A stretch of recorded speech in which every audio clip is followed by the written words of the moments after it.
Bismillahirrahmanirrahim.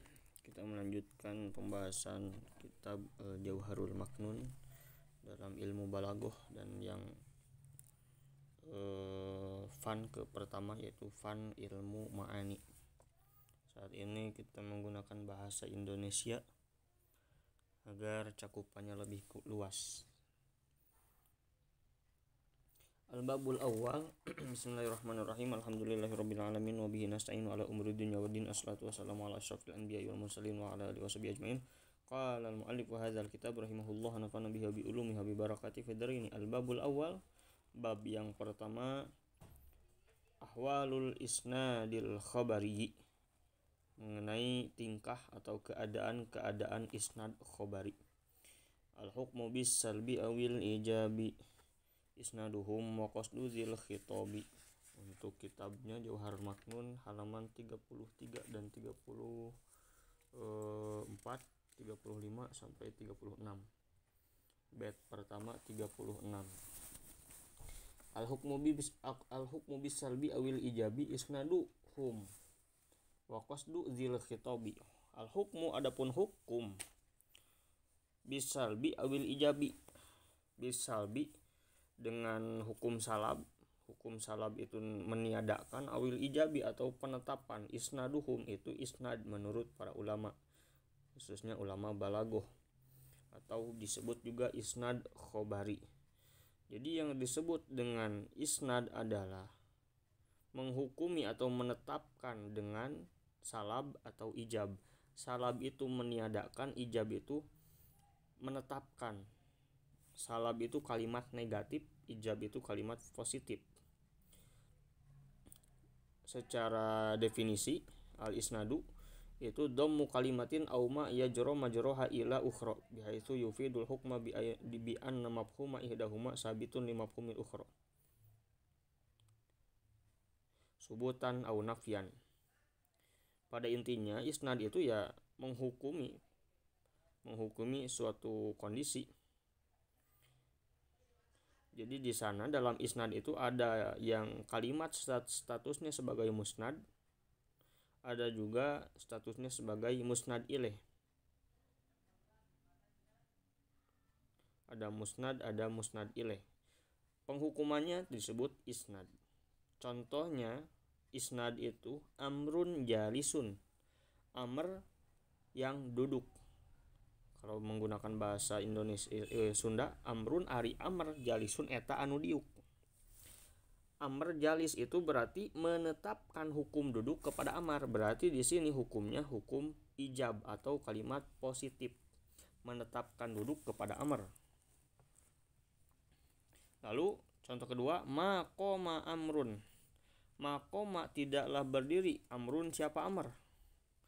Berarti di sini meniadakan hukum duduk, maqama tidak berdiri, meniadakan hukum berdiri kepada amr dari amr. Berarti amr tidak berdiri. Nah, di sana berarti terdapat salab atau kalimat negatif, peniadaan. Peniadaan berdiri dari amr. Itu isnad. Wa qasdu dzil khitabi ifadatus sami'i nafsal hukmi au kauni mukhbirin au kauna mukhbirin bihi za ilmi. Allah.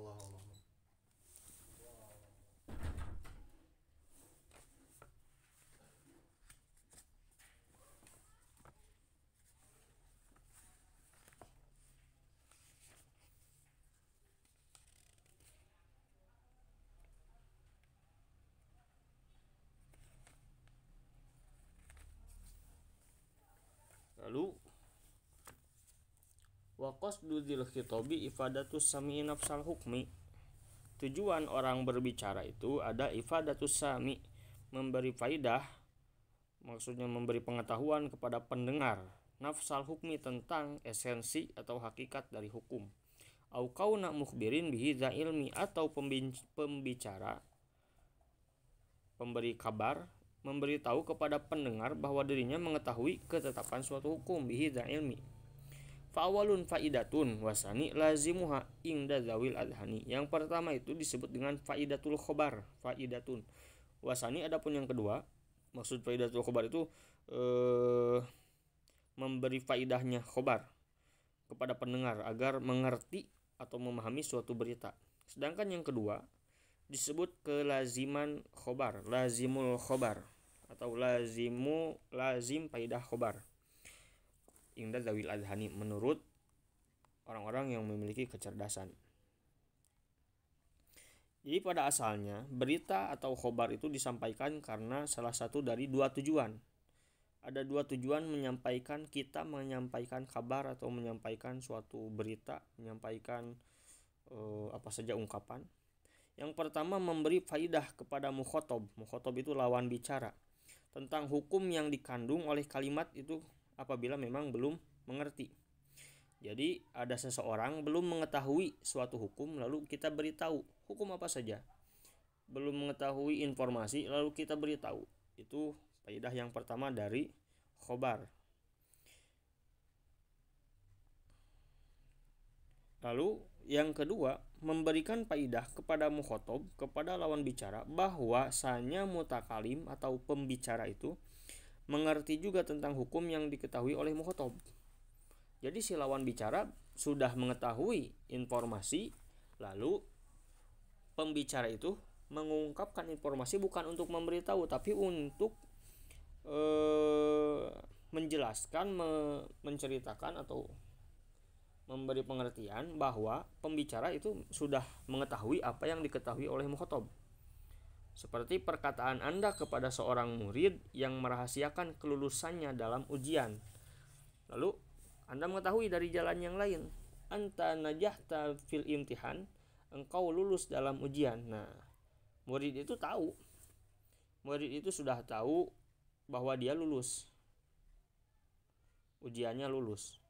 Kita itu berkata kepada dia bukan untuk memberitahu bahwa dia lulus. Kita itu hanya mengetahui, kita hanya memberitahu bahwa kita tahu dia lulus. Kamu lulus dalam ujian, anta najahta fil imtihan. Hukum tersebut dinamakan dengan lazimul faidah. Di samping itu terkadang kalam khobar disampaikan dalam keadaan menyimpang dari asalnya untuk tujuan-tujuan lain yang bisa diambil dari kondisi susunan kalimat. Di antaranya yang paling penting ialah yang pertama, pemohon belas kasih, seperti inni faqirun ila afwi rabbi, sesungguhnya aku sangat membutuhkan ampunan Tuhanku. Bisa juga menggerakkan cita-cita kepada hal yang mesti dicapai. Laisa sawa'an alimun wa jahulun, tidak sama antara orang yang bodoh dengan orang yang pandai, antara orang yang pintar dengan orang yang bodoh. Lalu bisa juga menampakkan kelemahan dan kekhusuan, seperti qala rabbi inni wahanal azmu minni dalam surat Maryam. Qala rabbi inni wahanal azmu minni. Nabi Zakaria berkata, ya Tuhanku, sesungguhnya tulangku telah lemah. Atau menampakkan kesedihan, kesusahan. Lalu bisa juga menampakkan rasa senang, bisa juga mencela, bisa juga mengingatkan perbedaan dalam beberapa tingkatan, seperti la yastawi kaslanun wa nasyitun, tidak sama orang yang malas dengan orang yang giat.